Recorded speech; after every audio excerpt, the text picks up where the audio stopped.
YouTube TV location. In today's video, I'm going to guide you how to verify location on YouTube.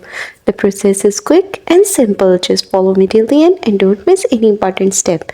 First, make sure you are connected to your home Wi-Fi network where you want to set your home area. Then open the YouTube TV application or go to tv.youtube.com and sign into your account.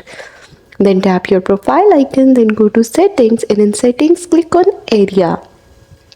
In the area domain, you will see an option home area, tap on it. Then select update or verify location and follow the on-screen steps to confirm your location using your device's location services. YouTube TV uses this information to provide local channels and regional sports networks. Note that you can only update your home area a limited number of times per year, so make sure you are at your actual home when verifying. And that's all. That's how you will be able to verify location on YouTube TV.